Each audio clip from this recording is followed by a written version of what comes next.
बिस्मिल्लाहिर्रहमानिर्रहीम, अस्सलाम वालेकुम। साबित हो गया कि मोहम्मद रिजवान ही वो सुपरमैन है कि जिनकी वजह से पाकिस्तान जीता है, और अगर बाबर आजम और रिजवान चलेंगे तो ही पाकिस्तान के जीत के चांसेस हैं। लेकिन मोहम्मद रिजवान इस जीत के बाद भी कुछ गुस्से में नजर आए, क्योंकि कुछ इस तरह के सवालात हुए और जिनका उन्होंने जवाब हम ये कह सकते हैं कि बिल्कुल वाज़े तौर पर और कोई लगी लिपटी रखे बगैर दिया है कि वो कहते हैं जी कोई जो मर्जी कहता रहे, हमें फ़र्क नहीं पड़ता, हम मैच पर फोकस रखते हैं। अब बहुत सी बातें हुई, middle order middle order middle order. अब बहरहाल मिडिल ऑर्डर उस तरह से तो नहीं चला, लेकिन बांग्लादेश को पाकिस्तान ने निस्बतन आसानी से हरा दिया। एक और चीज़ जो मैं डिस्कस करूंगा इस मैच के साथ, रिजवान ने जो रिकॉर्ड पर रिकॉर्ड बनाए हैं, उफ, मतलब रिकॉर्ड की मशीन बन गए हम। ऐसे इनको सुपरमैन नहीं कहते थे, वो डाइव्स की वजह से उनको कहते थे, बिल्कुल जिस तरह की वो ज़बरदस्त डाइव्स लगाते थे उनको किसी वक्त सुपरमैन कहने लग गए।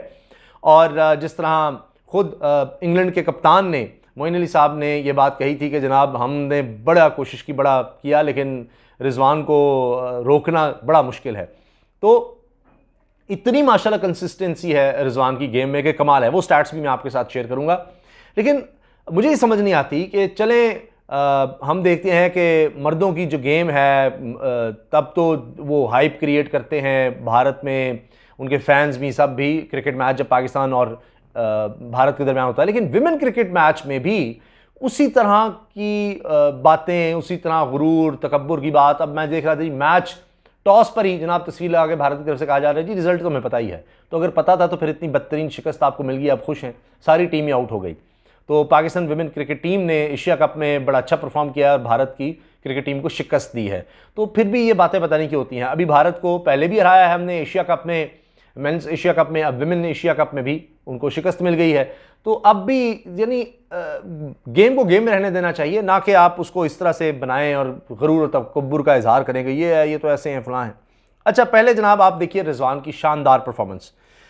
78 रन रिजवान ने किए और जनाब और अच्छी बात यह कि आउट नहीं हुए और आखिर तक गेम को लेकर गए हैं। अब इससे यह पता लगता है वही बात कि ट्रस्ट भी नहीं है कि हमने आखिर तक जाना। रिजवान और बाबर आजम ये समझते हैं कि भाई हमें, या चलो कम से कम एक बंदा तो आखिर तक खड़ा रहे, तो विकेट वो गंवाने की कहते हैं कि भाई बिल्कुल भी हमने चांस नहीं लेना। जिस तरह कुछ शॉट्स हो सकती हैं कि वो खेलने की कोशिश करते हों या करना चाहते हों, लेकिन अब बात यह है ना कि आपको पता है नीचे परफॉर्म उस तरह से नहीं करना। हम आउट हो गए तो पता नहीं फिनिशिंग कैसी कर सकेंगे, कैसी नहीं कर सकेंगे। तो जो रन बन सकते हैं हम आखिर तक तो जाएं। तो बहुत ज्यादा रिस्की शॉट उस तरह से फिर वो नहीं खेलते। तो अब उसमें दोनों चांस होते हैं। बहरहाल 167 5 खिलाड़ी आउट पर पाकिस्तान की इनिंग्स खत्म हुई, 20 ओवर खत्म हुए। इसमें रिजवान ने अकेले ही 50 गेंदों पर 78 रन बनाए, 2 छक्के और 7 चौके लगाए जनाब। 156 का स्ट्राइक रेट था, लोग अब इससे शायद मुतमईन हुए होंगे। बाबर आजम ने 22 रन बनाए और 25 गेंदें खेली। अब यह नजर आ रहा था कि वो थोड़ा मोहतात खेल रहे हैं। शान मसूद ने कुछ सहारा दिया जनाब और 31 रन बनाए 22 गेंदों में। 140 का स्ट्राइक रेट, चले शुक्र है शान मसूद ने कुछ तो स्ट्राइक रेट दिखाया। हैदर अली 6 गेंदों में 6 बनाकर फारिग। इफ्तिखार अहमद 8 गेंदों में 13 बनाकर चले गए। आसिफ अली 4 गेंदों में 4 आउट हो गए। मोहम्मद नवाज ने 5 गेंदों पर 8 बनाए। तो आप देखिए वही हाल फिर हमें नजर आ रहा है। अकेले रिजवान ने समझे आधा स्कोर तो उन्होंने बनाया है, बाकी टीम क्या कर रही है। अच्छा, अब रिजवान ने खुद कहा है कि हमें बॉलर्स ने बचाया, और वो कह रहे हैं कि ये जो 167 रन हैं ये काफ़ी नहीं थे, 15-20 रन और होने चाहिए थे, 10-15 रन और होने चाहिए थे। लेकिन अब एक तो रिजवान का पूरी इनिंग्स तक खेलना फ़ायदा दे गया मेरे ख्याल से, और फिर खुद रिजवान कह रहे हैं कि जी बॉलिंग हमारी अच्छी हुई, वरना मुश्किल हो सकती थी, क्योंकि बांग्लादेश के बॉलर्स भी बहुत अच्छे हैं, कंडीशंस अच्छी थी बैटिंग के लिए, यहाँ सर्दी बहुत है लेकिन फिर भी धूप निकल आई, ये सब बात उन्होंने की हैं। शाहनवाज धानी ने जनाब 4 ओवर कराए, 24 रन देकर 1 विकेट हासिल की। मोहम्मद वसीम इस दफ़ा अच्छा खेल गए हैं, इंग्लैंड के खिलाफ तो बड़ी मार पड़ी थी। 4 ओवर्स में 24 रन दिए, 3 विकेटें हासिल की, सिर्फ 6 का इकॉनमी रेट, और मतलब सबसे बेस्ट बॉलर ये नजर आ रहे हैं हमें। हारिस रऊफ ने 4 ओवर्स करवाए, 38 रन दिए, 1 खिलाड़ी को आउट किया। एक्सपेंसिव इस दफ़ा रहे हैं, 9.5 की इकॉनमी इनकी रही है। मोहम्मद नवाज 4 ओवर सिर्फ 25 रन दिए और 2 खिलाड़ी को आउट किया। शादाब खान ने 4 ओवर करवाए, 30 रन दिए और 1 खिलाड़ी को आउट किया। तो आप देखें ओवरऑल परफॉर्मेंस हमारी जाहिर है कि बॉलिंग की हमें अच्छी नजर आ रही है, और बांग्लादेश को 146 रन बनाए, उनके 8 खिलाड़ी आउट हुए 20 ओवर्स में। तो ये 21 रन की जीत एक T20 में आप इसको कंफर्टेबल विन यकीनन कह सकते हैं। तो ये तो बड़ी अच्छी बात है जनाब।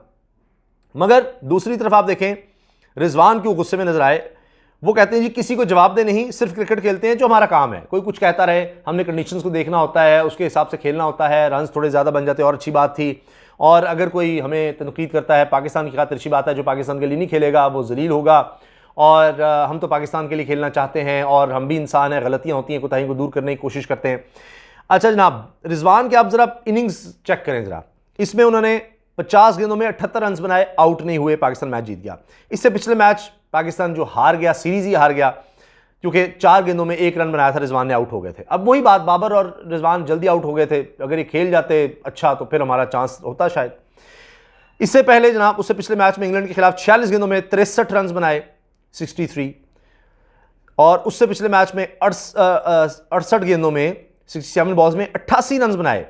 अच्छा, उससे पहले ये फ्लॉप हमें नजर आता है जी, 14 गेंदों में, फ्लॉप तो नहीं कहेंगे, एक इनिंग्स में फ्लॉप ही कहना चाहिए, जो भी, 8 रन बनाए। उससे पहले जनाब 88, सिर्फ 51 गेंदों में। उससे पहले 68, 40 गेंदों में। उससे पहले 55। आप जरा कंसिस्टेंसी चेक करें तो आप पिछले 1 2 3 4 5 6 7 8 मैचेस में अगर आप देखें तो सिर्फ 2 में, एक में 1 रन है और एक में 8। उसके अलावा इन 8 मैचेस में सब में 6 में तो उनकी मिस सेंचुरियां हैं।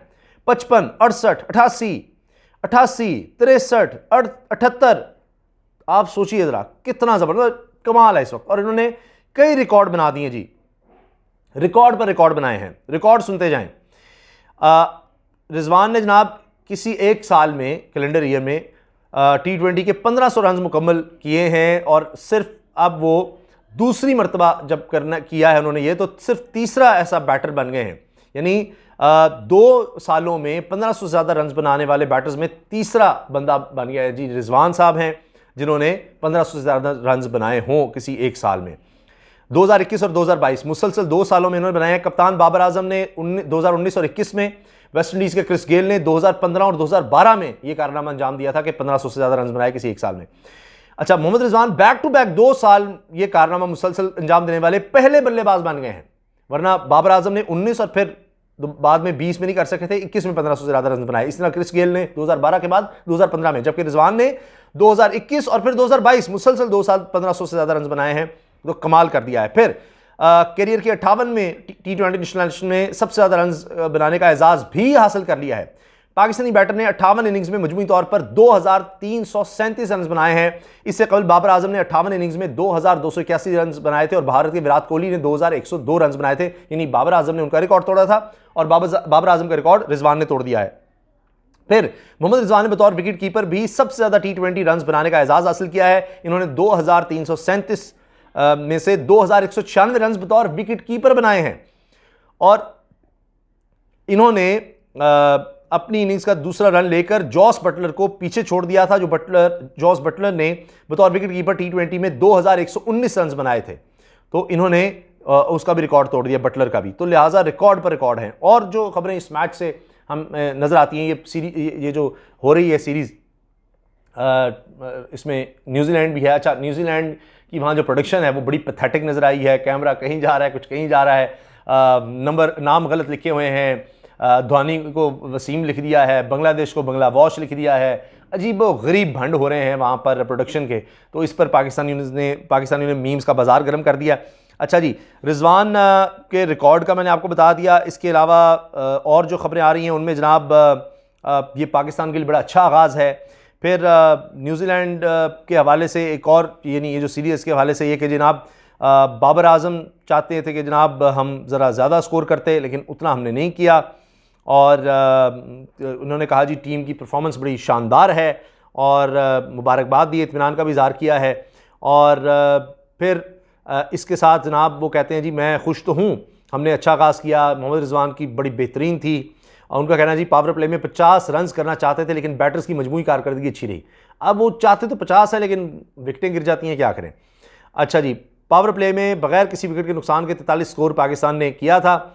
तो और उन्होंने कहा जी बॉलर्स ने अच्छी कारकर्दगी दिखाई है, ये बाबर आजम ने कहा है। तो बात यह है कि ये टारगेट तो अपना सेट करते हैं, लेकिन इनको खौफ रहता है जी विकेट ना गिर जाए, विकेट ना गिर जाए। तो इस वजह से वो उस खौफ में विकेट भी बचानी है और फिर मैं ही और रिजवान ही है, और विकेट गिर जाती तो और नीचे आ जाते हैं। तो उस खौफ में अब ये टारगेट सेट करते हैं, वो उतना नहीं कर सकते। अच्छा, बॉलिंग कोच शॉन टेट कहते हैं जी बेंच स्ट्रेंथ आजमा कर देख रहे हैं हम कितनी गहराई में हैं। रिजवान का एक और बयान हाईलाइट हो रहा है, वर्ल्ड कप की तैयारी कर रहे हैं, हर जीत से एनर्जी बढ़ती है। शुएब मलिक जनाब वापस आने को तैयार हैं, वो कहते हैं लेकिन जब बाबर आजम चाहेगा तब मैं वापस आऊँगा। तो बहुत से लोग कह रहे हैं जी शुएब मलिक को आना चाहिए, हमें नीचे कंसिस्टेंसी चाहिए, सिर्फ चौके छक्के नहीं चाहिए। तो ये जनाब इस वक्त सूरत हाल है पाकिस्तान क्रिकेट टीम की। मिडिल ऑर्डर फिर नहीं चल रहा, रिजवान शानदार जा रहे हैं और रिजवान और बाबर आजम ही नज़र आ रहे हैं। अब ये विकेट्स इस तरह की हैं जहाँ पर हमारे कुछ पेसर्स ने निस्बतन अच्छी कारकर्दगी दिखाई है, तो अल्लाह करे कि कंटिन्यू करें। और हाँ, रिजवान साहब भारत के खिलाफ जो पाकिस्तान का मैच है वर्ल्ड कप में, उसका वो कह रहे हैं कि जनाब अभी तो हम इसलिए अभी जो मैचेस हैं उन पर फोकस कर रहे हैं, तो हम इतना ज़्यादा उस पर प्रेशर में नहीं आते भारत के खिलाफ। अभी भी हमने भारत को हराया है और आगे भी हमारी तैयारी अच्छी है, तो इंशाल्लाह देखते हैं कि उसमें भी हम भारत को हराएंगे। इजाज़त दीजिए, अल्लाह हाफ़िज़।